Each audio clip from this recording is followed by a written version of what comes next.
Hello friends, library of books में आपका स्वागत है। हर किसी की जिंदगी में एक ऐसा मोड़ आता है जब सब कुछ उलझा हुआ सा लगता है, फैसले लेना मुश्किल हो जाता है और खुद पर भरोसा डगमगाने लगता है। यही कहानी है आर्यन की, एक ऐसे लड़के की जिसने अपनी जिंदगी में बहुत कुछ खो दिया था, लेकिन डोपामाइन डिटॉक्स ने उसे नई शुरुआत दी। आर्यन एक 20 वर्षीय कॉलेज स्टूडेंट था। उसकी जिंदगी में कुछ समय से सब कुछ उलझा हुआ था। माता पिता के बीच बढ़ते झगड़े, घर की आर्थिक समस्याएं और उसकी खुद की पढ़ाई में गिरते ग्रेड्स ने उसे मानसिक रूप से थका दिया था। वह अक्सर मोबाइल में घंटों सोशल मीडिया पर स्क्रॉल करता रहता या ऑनलाइन गेमिंग में डूबा रहता। आर्यन को अब कुछ समझ नहीं आ रहा था। उसकी पढ़ाई छूटती जा रही थी, दोस्त धीरे धीरे दूर हो रहे थे और घर में हर दिन तनाव का माहौल रहता। उसकी मां टिफिन सर्विस का काम कर रही थी ताकि घर चल सके, लेकिन उसकी मेहनत भी कम पड़ रही थी। पिता की नौकरी छूटने के बाद परिवार पर आर्थिक संकट मंडरा रहा था। एक दिन झगड़े के बाद आर्यन का गुस्सा फूट पड़ा। वह कमरे में बंद हो गया और सोचने लगा, आखिर मेरी जिंदगी ऐसी क्यों हो गई है? क्या मैं कभी इससे बाहर निकल पाऊंगा? उस दिन के बाद आर्यन ने फैसला किया कि उसे कुछ बदलना होगा, लेकिन बदलाव कैसे लाया जाए, यह उसे समझ नहीं आ रहा था। आर्यन ने कई किताबें पढ़नी शुरू की, लेकिन ध्यान टिक नहीं पाता था। वह हर बार सोचता, शायद मेरी जिंदगी में स्थायी बदलाव लाना संभव नहीं है। एक दिन इंटरनेट पर सर्च करते हुए उसकी नजर डोपामाइन डिटॉक्स पर पड़ी। डोपामाइन डिटॉक्स, ये क्या है? उसने मन ही मन सोचा। क्लिक करने पर उसने पढ़ा कि डोपामाइन डिटॉक्स एक ऐसी प्रक्रिया है जिसमें इंसान अपने दिमाग को तेज आनंद देने वाली चीजों से दूर रखता है ताकि उसका मस्तिष्क संतुलित तरीके से काम करना शुरू करे। इससे व्यक्ति का फोकस, मानसिक स्पष्टता और आत्मनियंत्रण बेहतर होता है। शायद यही मेरे लिए सही उपाय है, उसने सोचा, लेकिन मन में संदेह था। क्या मैं इसे कर पाऊंगा? आर्यन ने आगे पढ़ना जारी रखा। उसे पता चला कि डोपामाइन डिटॉक्स के लिए सबसे पहले व्यक्ति को अपने ट्रिगर्स, यानी ऐसी चीजें जो उसका ध्यान भटकाती हैं, उन्हें पहचानना पड़ता है। आर्यन ने एक नोटबुक निकाली और लिखने लगा। सोशल मीडिया पर घंटों स्क्रॉल करना, गेमिंग में वक्त बर्बाद करना, बिना सोचे समझे बार बार यूट्यूब वीडियो देखना, जंक फूड खाना जिससे उसे आलस आता था, ये सारी आदतें मेरी जिंदगी को और बिगाड़ रही हैं, आर्यन ने सोचा। अब उसने अगले कदम के बारे में पढ़ा। इन आदतों को कम करने के लिए एक प्लान बनाना। आर्यन ने तय किया, सुबह का पहला घंटा बिना फोन के बिताएगा। हर दिन सिर्फ 30 मिनट सोशल मीडिया का इस्तेमाल करेगा। पढ़ाई के समय में फोन को बंद करके दूसरे कमरे में रखेगा। जंक फूड को पूरी तरह छोड़ देगा और हेल्दी खाना खाएगा। यह बहुत मुश्किल होगा, उसने खुद से कहा, लेकिन फिर मन में ठानी कि इस बार हार नहीं माननी है। पहले ही दिन जब उसने फोन उठाने की इच्छा को रोका तो उसके भीतर बेचैनी हुई। मैं सिर्फ 5 मिनट देख लूं, आर्यन ने सोचा, लेकिन तुरंत ही उसने खुद को टोका। नहीं आर्यन, तुझे खुद से किया हुआ वादा याद है। उसने अपना ध्यान पढ़ाई की ओर मोड़ने की कोशिश की, लेकिन मन बार बार भटकता रहा। यार, यह तो बहुत मुश्किल है, आर्यन ने झुंझलाते हुए कहा। अगले कुछ दिनों तक यही संघर्ष चलता रहा, लेकिन धीरे धीरे आर्यन को महसूस हुआ कि जब वह फोन से दूर रहता है तो उसका ध्यान थोड़ा बेहतर टिकने लगा है। एक हफ्ते बाद आर्यन को कुछ बदलाव महसूस हुए। उसकी सुबह अब शांत और प्रोडक्टिव होने लगी थी। वह अब ज्यादा समय तक पढ़ाई पर फोकस कर पा रहा था। उसकी मां ने भी नोट किया कि आर्यन के चेहरे पर अब पहले से ज्यादा आत्मविश्वास झलकने लगा था। लेकिन डिटॉक्स का सफर आसान नहीं था। कई बार आर्यन को ऐसा लगता कि वह हार मान ले। एक दिन उसने देखा कि उसका दोस्त रजत घंटों गेमिंग कर रहा था। उसे देखकर आर्यन का भी मन किया कि वह भी गेम खेल ले। बस आधा घंटा खेलूंगा, उसने सोचा। लेकिन तभी उसकी नजर उस नोटबुक पर पड़ी जिसमें उसने अपने डिटॉक्स के प्लान को लिखा था। अगर आज मैं टूट गया तो मेरा सारा मेहनत बेकार हो जाएगा, उसने खुद को समझाया। आर्यन ने अपने डिटॉक्स प्लान को फिर से पढ़ा और खुद को याद दिलाया कि उसे क्यों बदलना है। मुझे यह सिर्फ खुद के लिए नहीं करना है, बल्कि मम्मी पापा के लिए भी। यह सोचते ही उसके अंदर एक नई ऊर्जा आ गई। उस दिन आर्यन ने खुद को गेमिंग से दूर रखा और उसकी जगह बाहर पार्क में जाकर दौड़ लगाई। यही सही फैसला था, उसने खुद से कहा। डोपामिन डिटॉक्स का यह सफर लंबा था, लेकिन हर छोटे कदम ने आर्यन को मानसिक रूप से मजबूत बना दिया। आर्यन के इस सफर ने उसे यह सिखाया कि असली बदलाव आसान नहीं होता, लेकिन जब इंसान ठान ले कि उसे अपनी जिंदगी बेहतर बनानी है तो कुछ भी असंभव नहीं है। डिटॉक्स का प्लान तो आर्यन ने बना लिया था, लेकिन असली चुनौती थी इसे लागू करना। पहला दिन मुश्किल भरा था। सुबह आंख खुलते ही हाथ अपने फोन की ओर बढ़ गया। बस एक बार चेक कर लूं, उसने मन में सोचा। लेकिन तभी उसे अपना वादा याद आया। नहीं आर्यन, आज का पहला घंटा बिना फोन के बिताना है, उसने खुद को याद दिलाया। आर्यन ने अपने कमरे से बाहर जाकर बालकनी में गहरी सांस ली। उसे महसूस हुआ कि सूरज की हल्की किरणें उसके चेहरे पर पड़ रही हैं और पक्षियों की चहचहाहट सुनाई दे रही थी। यह सब वो पहले नोटिस ही नहीं करता था। उस दिन उसने अपनी सुबह की शुरुआत योग और मेडिटेशन से की। शुरुआत में उसका मन बेचैन था।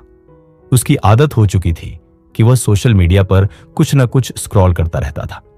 मेडिटेशन के दौरान उसके दिमाग में बार बार अजीब ख्याल आते रहे।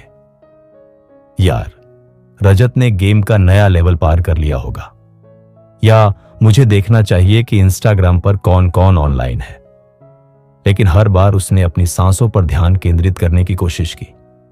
धीरे धीरे उसका मन शांत होने लगा। सुबह का 1 घंटा बिना फोन के बिताकर उसे अंदर से अच्छा महसूस हुआ। लेकिन असली परीक्षा शाम को हुई। आर्यन का मन बार बार फोन उठाने का कर रहा था। उसकी उंगलियां बस फोन का लॉक खोलने ही वाली थी कि उसने खुद को रोक लिया। अगर आज हार मान ली तो मैं फिर से उसी दलदल में फंस जाऊंगा, उसने खुद को समझाया। उसने एक नई आदत अपनाई। जब भी फोन देखने का मन होता, वह तुरंत अपनी नोटबुक उठाकर लिखने लगता। वह अपने मन की उलझनों को कागज पर उतारने लगा। आज बहुत मुश्किल हुआ, उसने नोटबुक में लिखा। मन बहुत भटका, लेकिन मैंने खुद को रोका। मुझे खुद पर गर्व है। धीरे धीरे आर्यन को एहसास हुआ कि उसकी इच्छाएं कम हो रही थी। अब हर छोटी बात पर फोन उठाने का मन नहीं करता था। आर्यन की संघर्षपूर्ण यात्रा। डिटॉक्स के शुरुआती कुछ दिन बेहद मुश्किल थे। आर्यन को अक्सर अकेलापन महसूस होता। उसे लगने लगा कि उसके जीवन से सारी खुशियां गायब हो गई हैं। यार, पहले तो कम से कम सोशल मीडिया में घुसते ही थोड़ा अच्छा लगता था, उसने सोचा। लेकिन धीरे धीरे उसने महसूस किया कि यह खालीपन असली खुशी का संकेत था। जब हम डोपामीन के ओवरलोड में होते हैं तो हर छोटी चीज हमें एक्साइटिंग लगती है, लेकिन असली खुशी उन चीजों में होती है जिनका असर गहरा होता है। आर्यन ने अपनी नोटबुक में लिखा। आर्यन ने अपने रूटीन में कई बदलाव किए। उसने रोज सुबह टहलने जाना शुरू किया। दोस्तों के साथ असली बातचीत करने की आदत डाली। गेमिंग के समय को किताबें पढ़ने में बदल दिया। हर हफ्ते एक नया स्किल सीखने का लक्ष्य रखा। धीरे धीरे उसकी मानसिक स्थिति सुधरने लगी। उसका आत्मविश्वास लौटने लगा और पढ़ाई में भी ध्यान केंद्रित करने में उसे आसानी हुई। एक दिन उसकी मां ने उसे देखा और कहा, बेटा, तेरा चेहरा पहले से ज्यादा शांत लग रहा है। हां मम्मी, आर्यन ने मुस्कुराते हुए कहा। मैं अपनी जिंदगी को दोबारा संभालने की कोशिश कर रहा हूं। डिटॉक्स के दौरान आर्यन ने महसूस किया कि जब इंसान अपने दिमाग को जल्दी जल्दी आनंद देने वाली चीजों से दूर करता है तो असली खुशी और सफलता का एहसास गहरा होता है। लेकिन यह सफर अभी खत्म नहीं हुआ था। असली चुनौती अभी बाकी थी। अपने नए रूटीन को लंबे समय तक बनाए रखना। डिटॉक्स की शुरुआती सफलता के बाद आर्यन को लगा कि अब सब आसान हो जाएगा, लेकिन असली संघर्ष अभी शुरू होना बाकी था। पहले हफ्ते के बाद आर्यन के अंदर बेचैनी बढ़ने लगी। उसका दिमाग बार बार उसे पुरानी आदतों की ओर खींच रहा था। एक शाम वह अपने कमरे में बैठा पढ़ाई कर रहा था। तभी उसका मन अचानक बेचैन हो उठा। बस 5 मिनट इंस्टाग्राम चेक कर लूं, उसने सोचा। लेकिन वह जानता था कि यह 5 मिनट 50 मिनट में बदल सकता है। उसने अपनी नोटबुक उठाई और अपने मन की बात लिखने लगा। मन बहुत विचलित है।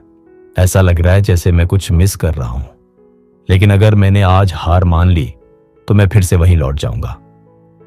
आर्यन ने तुरंत अपनी नोटबुक में एक और चीज लिखी, कुछ नया करने का समय है।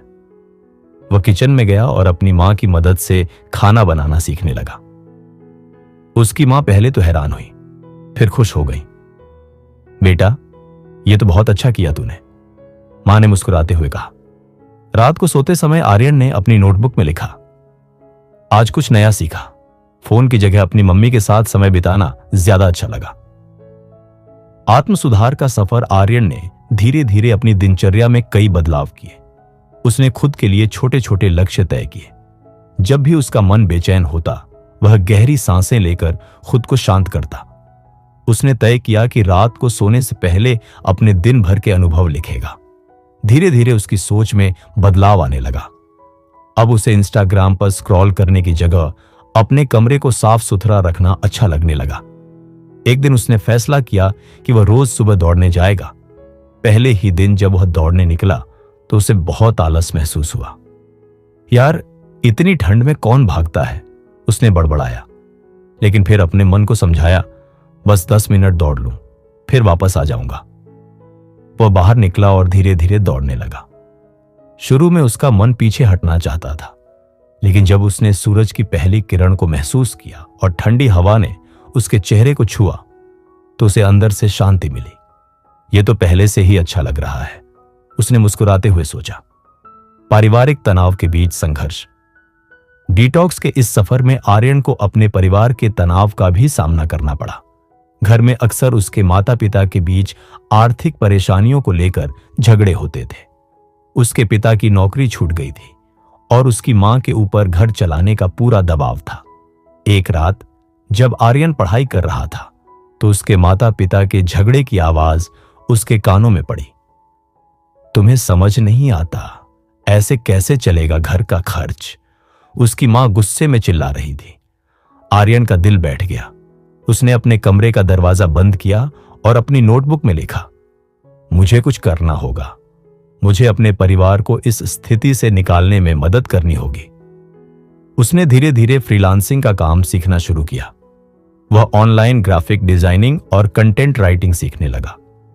शुरुआत में उसे मुश्किल हुई, लेकिन उसने हार नहीं मानी। वह रात को देर तक जागकर ऑनलाइन प्रोजेक्ट्स के लिए अप्लाई करता। कुछ हफ्तों बाद उसे अपना पहला प्रोजेक्ट मिला।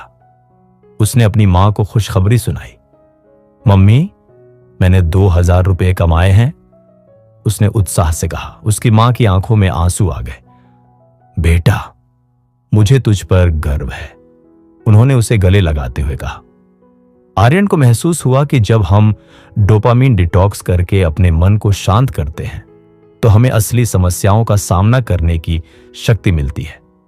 डिटॉक्स के इस सफर ने उसे सिर्फ आदतों को सुधारना ही नहीं सिखाया, बल्कि परिवार के लिए जिम्मेदारी उठाने का एहसास भी कराया। डिटॉक्स के सफर में आर्यन ने महसूस किया कि असली बदलाव सिर्फ व्यक्तिगत सुधार में नहीं है, बल्कि अपने टूटे हुए रिश्तों को भी सुधारना उतना ही जरूरी है। एक शाम जब आर्यन घर लौटा तो उसने देखा कि उसके माता पिता में फिर से झगड़ा हो रहा था। उसके पिता गुस्से में घर छोड़कर चले गए। आर्यन ने देखा कि उसकी मां चुपचाप सोफे पर बैठी रो रही थी। आर्यन के मन में बहुत सारी भावनाएं उमड़ने लगी। उसने अपनी मां के पास जाकर उनका हाथ पकड़ा। मम्मी, सब ठीक हो जाएगा, उसने कहा। उसकी मां ने आंसू पोंछते हुए कहा, बेटा, मैं बहुत थक गई हूं, पता नहीं ये सब कब ठीक होगा। आर्यन ने सोचा कि अब सिर्फ पढ़ाई या काम ही नहीं, उसे अपने परिवार के लिए कुछ करना होगा। पहला कदम, बातचीत का प्रयास। अगले दिन आर्यन ने अपने पिता को फोन किया और उन्हें घर आने के लिए मनाने लगा। पापा, घर आ जाइए ना, मम्मी बहुत परेशान है, आर्यन की आवाज में चिंता थी।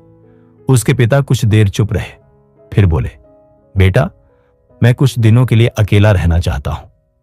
आर्यन जानता था कि उसके पिता बहुत तनाव में है। उसने धीरे धीरे उनसे खुलकर बात करनी शुरू की। पापा, क्या मैं आपकी मदद कर सकता हूं? उसके पिता थोड़ी देर खामोश रहे, फिर बोले, बेटा, मैं बहुत असफल महसूस कर रहा हूं। नौकरी जाने के बाद मुझे समझ ही नहीं आ रहा कि क्या करूं।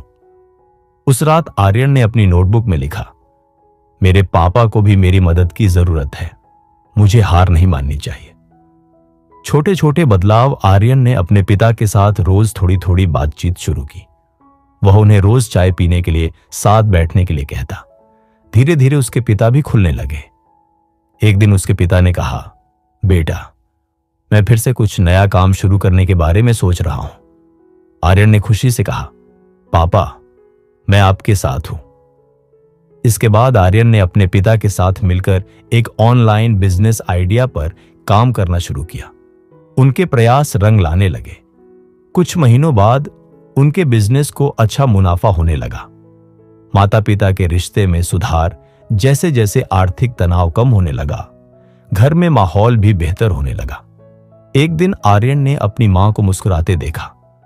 मम्मी, आज आप बहुत खुश लग रही हैं। उसने कहा, हां बेटा। उसकी मां ने कहा, तूने जो हिम्मत दिखाई उससे सब कुछ बेहतर हो गया है। आर्यन को एहसास हुआ कि डोपामिन डिटॉक्स ने उसे सिर्फ अपनी आदतें सुधारने का ही नहीं, बल्कि अपने परिवार के रिश्ते संवारने का हौसला भी दिया है।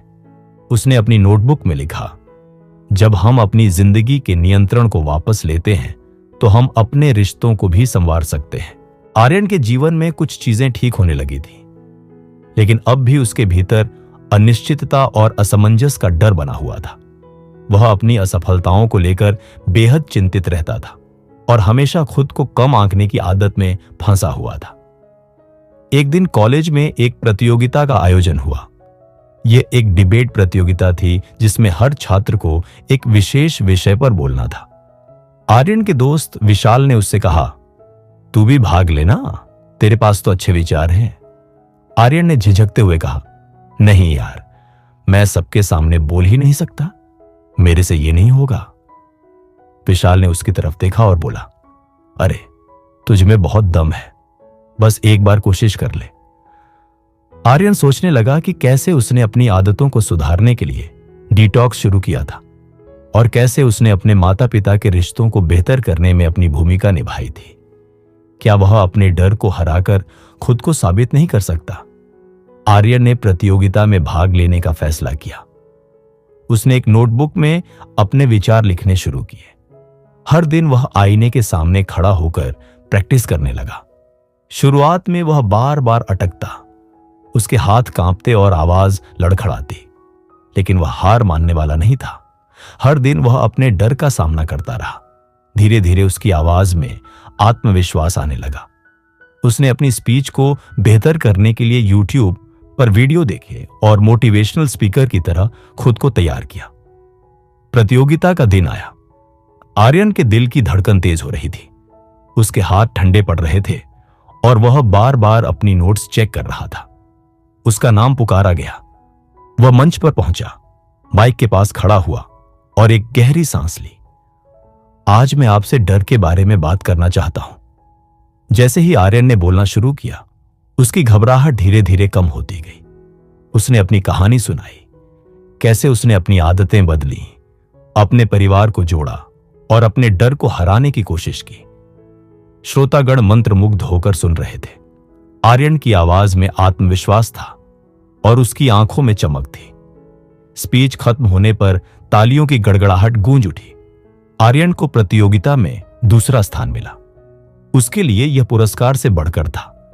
यह उसके आत्मविश्वास की वापसी का प्रतीक था। घर लौटते समय आर्यन ने अपनी नोटबुक में लिखा, आत्मविश्वास केवल जीतने में नहीं होता, बल्कि उस डर का सामना करने में है जिससे हम हमेशा बचते रहते हैं। इस घटना के बाद आर्यन ने अपने भीतर एक नई ऊर्जा महसूस की। अब वह जानता था कि अपने डर का सामना करने से ही असली आत्मविश्वास पैदा होता है। आर्यन के आत्मविश्वास में सुधार तो हुआ था, लेकिन उसके भीतर एक खालीपन अब भी मौजूद था। उसे लगने लगा कि उसके जीवन का कोई स्पष्ट उद्देश्य नहीं है। एक दिन आर्यन लाइब्रेरी में बैठा हुआ था। उसकी नजर एक किताब पर पड़ी जिसका शीर्षक था फाइंडिंग योर ट्रू पर्पस। उसने वह किताब उठाई और पढ़ना शुरू किया। उस किताब में एक सवाल लिखा था, तुम्हारी सबसे बड़ी खुशी क्या है? आर्यन ने सोचा, क्या सच में वह जानता था कि उसकी खुशी कहां है? उसने सोचा कि जब वह बचपन में चित्रकारी करता था तब उसे बहुत आनंद मिलता था, लेकिन बड़े होने के साथ वह इस शौक को भूल गया था। उस रात आर्यन ने अपने कमरे में रखे पुराने स्केचबुक को निकाला। वह घंटों तक स्केचिंग करता रहा। हर रेखा के साथ उसे एक अजीब सुकून महसूस हुआ। आर्यन ने ठान लिया कि वह अपने इस छिपे हुए टैलेंट को फिर से निखारेगा। उसने हर दिन 1 घंटा स्केचिंग को देने का फैसला किया। शुरुआत में उसकी ड्राइंग साधारण थी, लेकिन वह लगातार सीखता रहा। उसने ऑनलाइन क्लासेस ज्वाइन की और धीरे धीरे उसकी कला में निखार आता गया। एक दिन कॉलेज के आर्ट फेस्टिवल में प्रतियोगिता आयोजित हुई। आर्यन ने अपनी बनाई एक खास पेंटिंग प्रतियोगिता में पेश की। उसकी पेंटिंग एक ऐसे बच्चे की थी जो अंधेरे में बैठा हुआ था, लेकिन उसके पास एक छोटी सी मोमबत्ती थी जो रोशनी फैला रही थी। जब जज ने आर्यन की पेंटिंग देखी तो उन्होंने कहा, तुम्हारी यह कला सिर्फ रंगों का खेल नहीं है, इसमें गहराई है। उस प्रतियोगिता में आर्यन को पहला स्थान मिला। जब आर्यन ने अपनी जीत की ट्रॉफी घर लाकर अपने माता पिता को दिखाई तो उनके चेहरे पर गर्व झलक रहा था। उसके पिता ने कहा, बेटा, मुझे नहीं पता था कि तू इतनी बेहतरीन कला बना सकता है। उसकी मां ने प्यार से कहा, हमेशा अपनी कला को जिंदा रखना, यह ही तेरी असली पहचान है।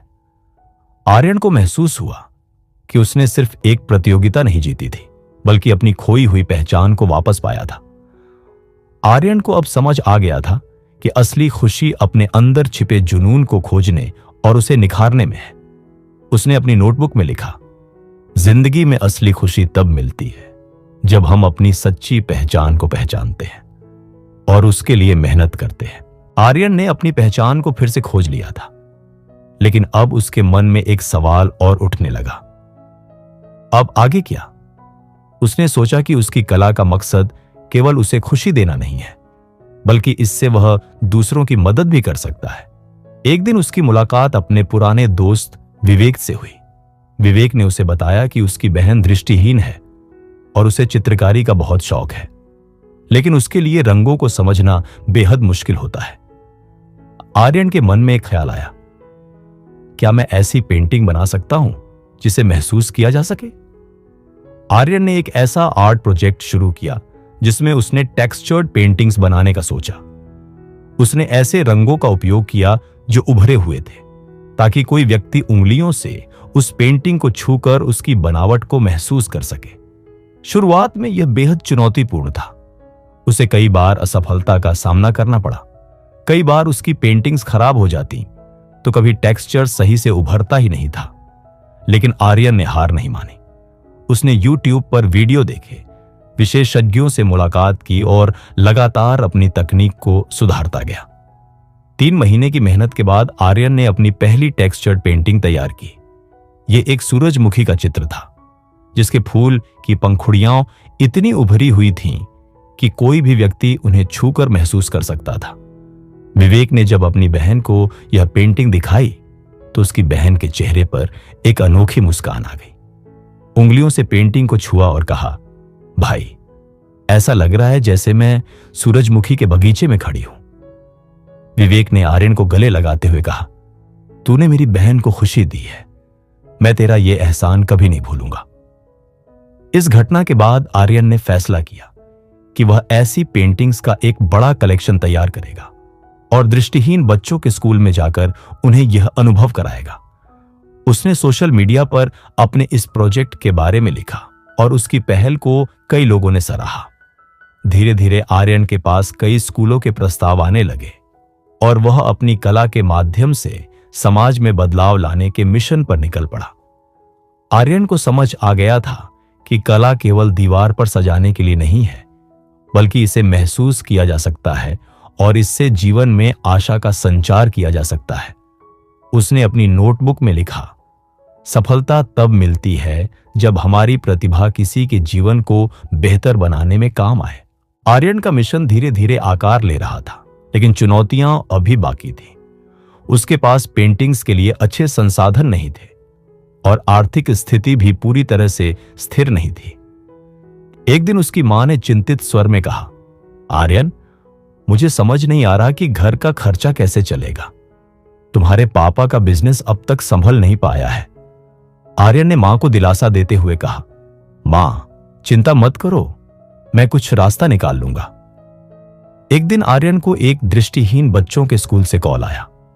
उन्होंने उसकी टेक्सचर्ड पेंटिंग्स के बारे में सुना था और चाहते थे कि आर्यन उनके स्कूल के बच्चों के लिए कुछ खास तैयार करे। आर्यन को यह सुनकर बहुत खुशी हुई, लेकिन उसे समझ नहीं आ रहा था कि इतने बड़े ऑर्डर के लिए पैसे कहां से लाए। उसने अपने पुराने दोस्त अजय से बात की, जो फाइनेंस में माहिर था। अजय ने सुझाव दिया, तू क्राउड फंडिंग कर सकता है, लोग ऐसे मिशन में खुशी खुशी योगदान देते हैं। आर्यन को यह विचार पसंद आया। उसने सोशल मीडिया पर अपनी कहानी साझा की और लोगों से मदद की अपील की। आर्यन की कहानी ने कई लोगों के दिल को छू लिया। धीरे धीरे फंडिंग का पैसा जमा होने लगा। कुछ ही हफ्तों में उसे इतना फंड मिल गया कि वह अपने प्रोजेक्ट को शुरू कर सके। उसने कई रंग, कैनवस और टेक्सचर मटेरियल खरीदा और पूरी शिद्दत से काम में जुट गया। जब आर्यन ने स्कूल में अपनी टेक्सचर्ड पेंटिंग्स प्रदर्शित की तो बच्चों के चेहरे पर जो खुशी थी वह शब्दों में बयां करना मुश्किल था। एक बच्ची ने रोते हुए कहा, भैया, आपने मेरी आंखों के सामने एक नई दुनिया खोल दी है। आर्यन की आंखें भी नम हो गईं। उसे एहसास हुआ कि उसका मिशन सिर्फ एक सपना नहीं था, बल्कि अब उसकी कला लोगों की जिंदगी बदल रही थी। आर्यन की मेहनत रंग ला रही थी। उसकी टेक्सचर्ड पेंटिंग्स के लिए कई और ऑर्डर आने लगे। उसकी मां ने एक दिन उसे गले लगाते हुए कहा, बेटा, तूने हमें गर्व महसूस कराया है। आर्यन ने मुस्कुराते हुए कहा, मां, यह सब आपकी दुआओं और मेरे संघर्ष का नतीजा है। आर्यन को महसूस हुआ कि सच्ची सफलता वही होती है जब आपकी मेहनत किसी और के जीवन में रोशनी ला सके। आर्यन का सफर अब नई ऊंचाइयों की ओर बढ़ रहा था, लेकिन जीवन में हमेशा नए मोड़ आते रहते हैं। अब उसकी कला को पहचान मिल रही थी, लेकिन उसके सामने एक नई चुनौती खड़ी थी, उसका विस्तार और समाज में एक बड़ा प्रभाव छोड़ने का सपना।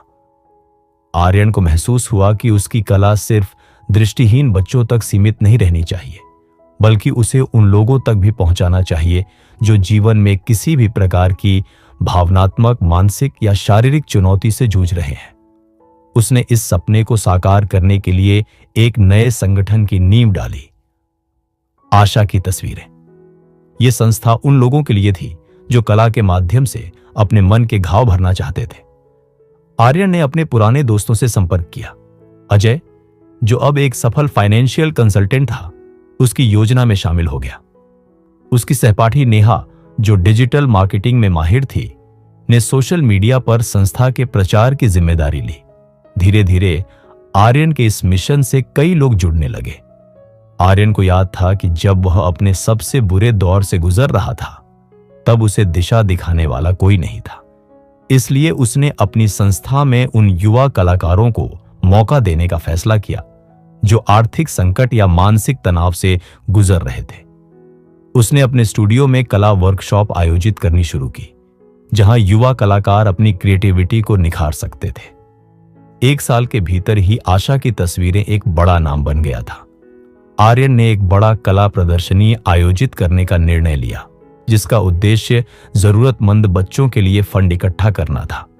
यह इवेंट उसके जीवन का सबसे बड़ा आयोजन था, जिसमें कई बड़े कलाकारों और उद्योगपतियों ने हिस्सा लिया। आर्यन की बनाई हुई टेक्सचर्ड पेंटिंग्स ने सबका दिल जीत लिया। उस दिन उसकी संस्था के लिए कई डोनेशंस आए, जिससे वह और भी लोगों की मदद कर सकता था। इवेंट के बाद आर्यन अपनी मां के पास गया और कहा, मां, जब मैं सब कुछ हार चुका था, तब आपने मुझ पर विश्वास किया था। यह सब आपकी दुआओं का ही नतीजा है। उसकी मां की आंखों में आंसू आ गए। उन्होंने कहा, बेटा, तूने साबित कर दिया कि मेहनत और हिम्मत से हर मुश्किल को पार किया जा सकता है। आर्यन ने महसूस किया कि सफलता का असली अर्थ केवल अपनी उपलब्धियों में नहीं होता, बल्कि इसमें होता है कि आप दूसरों की जिंदगी को कितना बेहतर बना सकते हैं। आर्यन की कहानी एक सीख थी कि जीवन में चाहे कितनी ही समस्याएं क्यों ना आए, अगर आप अपने मन पर नियंत्रण रखकर सही दिशा में मेहनत करें, तो सफलता आपके कदम चूमेगी। डोपामिन डिटॉक्स ने आर्यन की जिंदगी बदल दी थी और अब वह दूसरों की जिंदगी बदलने के लिए प्रतिबद्ध था।